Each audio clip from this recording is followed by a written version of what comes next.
Hello, everyone, and thank you so much for another edition of Sheen Magazine's Sheen Talk Live. I am here with Dr. Akinola, and we're going to get all into stress and anxiety and her upcoming project that's going to be starting on November 16th regarding National Geographic and Disney. Those are pretty huge credits, right? And Chris Hemsworth. All kind of crazy things are happening, and we can't wait to have this discussion with her. So thank you so much for joining, Dr. Akinola. How are you? I'm doing well, and thank you for having me. Likewise. So first things first, we're going to do our best not to spoil anything for anyone, okay? We're going to try our best. So first, can you tell us about your experience as a psychologist and how you became aligned to the project? Yes, I'm a professor at Columbia Business School, and I study stress and performance. I study how people psychologically and physiologically, our bodies, react to stress and how that affects lots of different things. And I became associated with the project because when they were looking for experts to learn more about stress from, experts who could potentially guide Chris, they found me based on my research and other things. And I initially was just giving them tips and tools and ideas of how you would stress somebody out, how you would know if they were stressed. And eventually they kind of asked me if I would be his stress coach, and I agreed. So the next thing you know, you're in Australia. Have you ever been there before? I had been to Australia before.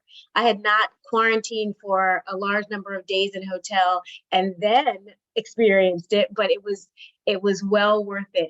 And funny enough, one of the ways I relieve my stress is when I cut everything off. So 10 days of quarantine were brilliant for me, but that's all good. That's it. That's an aside. I had been to Australia before, and it's an amazing country. Yeah, it was so pretty. So one thing, the commonality and the common theme within the episode is obviously stress and how you can cope with it in extreme situations as well as your everyday life. Yeah. So basically me at drop off and pickups at school. Yes. So one of the things I would ask, because you just identified one context that is stressful for you. Mm-hmm. One question for me is, okay, so what does your mind tell you? What's your psychology when you experience that? What is your body doing? And what are some of your behaviors that help you know that you're stressed? Because the first step to being present with our stress is acknowledging it and knowing what our behaviors, our psychology, and our body does. What happens to you when you are at drop off pickup? So I carry stress in my neck and shoulders all day, every day. I know it because one, I have excellent shoulders, and two, because I know that in most instances, my problem areas kind of manifest right in those areas. I went to I had an interview with a sound bathing expert during COVID. And I noticed that as she was knocking the Tibetan bowls, all of the pain frequencies were like in these areas right here.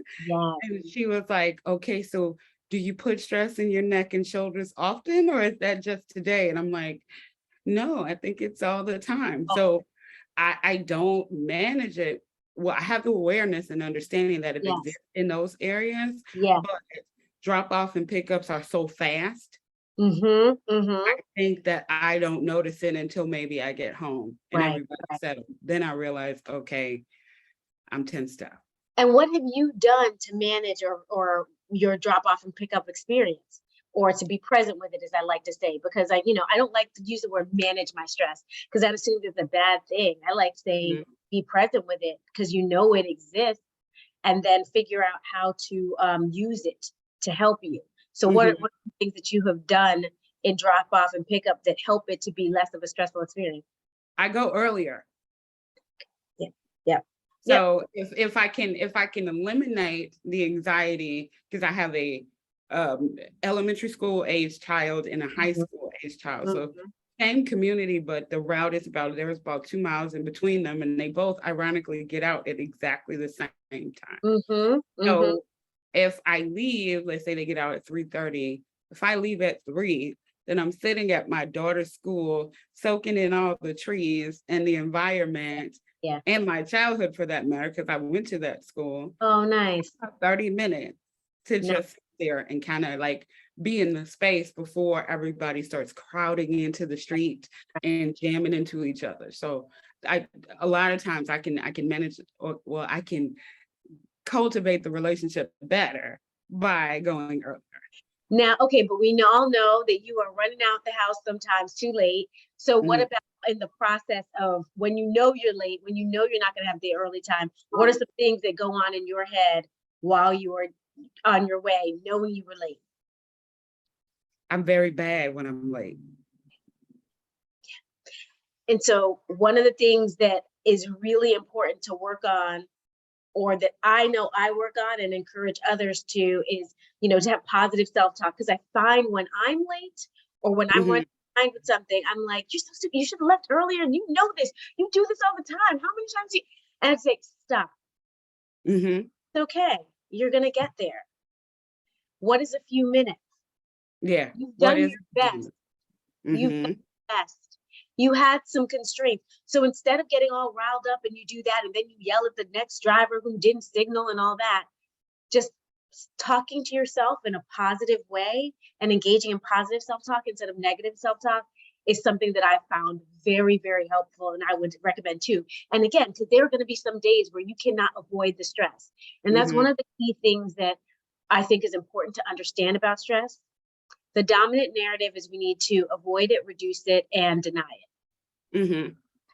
But what if instead we acknowledge it? What if usually then we start leaning on our unnatural coping strategies. So acknowledge it and then cultivate natural coping strategies for it. That's one of the keys. I love that. And one of the common themes, again, in the series, in this episode, you talk about, and I had to write it down because I was like, this sounds insane. Have a relationship with your stress. Yes. I talk about dating your stress. Dating your stress sounds crazy to me, because I remember in pandemic, I told everybody I was my side piece was Uber Eats. So I guess stress can be a side piece too. Yes. Stress can be your side piece. What do I mean by that? When you are getting to know somebody, you ask them questions, you notice things about them, you try to figure out what they like, what they need, all that. Same. Dating your stress is like, interesting. I'm noticing that you are cursing a lot when you're late. That probably means you're stressed. Okay, good to know.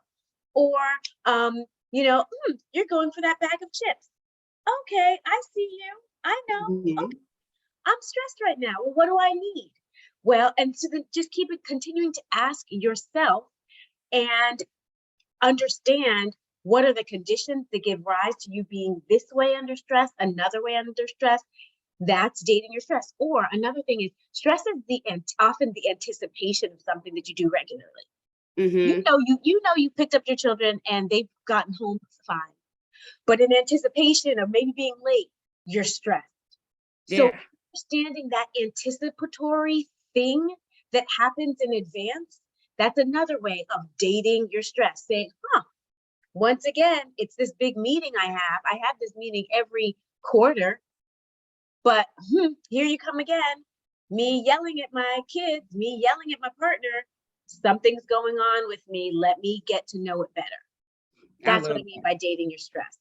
And we don't want to keep you too long, but I think that your wealth of knowledge is so helpful. And I wish we had time to deep dive stress performance at work, because I feel like that's like a whole nother thing, right? But since the holidays are coming up, in conjunction with this episode that launches on the 16th of November, we're right around the time where people start to look forward or not look forward to the holiday stress.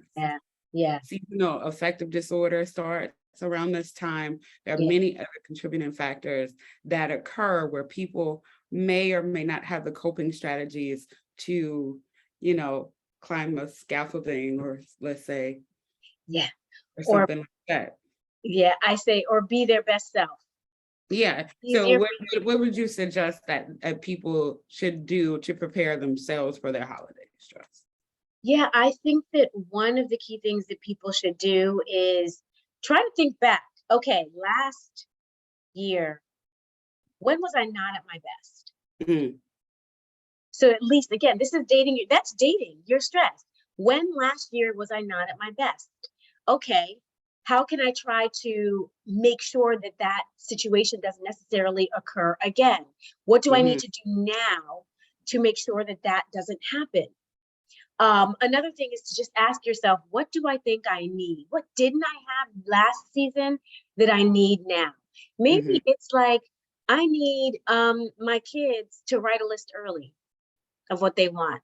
I need my family members to know that, this is a busy time right now. I'm not going to be everything to everybody. What do you need? You have the power to share that with others. So using that skill, because I do think that everything that you need, we have.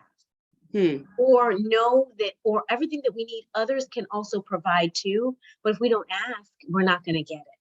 So that is the biggest thing, is to just do an inventory and then ask yourself what you need. And I would tell everybody before we wrap to celebrate the hugs. Yes. Because we went an entire year, almost and a half, with no hugs. Yeah. And we're getting this lovely opportunity to have those. It's true. So definitely take advantage of those things. Those are also very useful. Affection and touch are also very effective coping strategies. So you should definitely take the hugs, okay? Yes, I love that. Because sometimes when you ask yourself, what do you need? Sometimes it is just a hug, a shoulder to lean on, someone to be like, it's going to be okay. Absolutely. Celebratory one, as you're talking about. I love that. So you guys, I hope you stay tuned and tune into Disney for National Geographic's Limitless with Chris Hemsworth and Dr. Akinola. It's on the stress episode. Yes. So you guys do not want to miss it. It airs on November 16th. Thank you so much, Doctor, for joining us. I really enjoyed my time. Me too. I'm wishing you all the best. Thank you. Have a great day. You too. All right. Bye. Bye.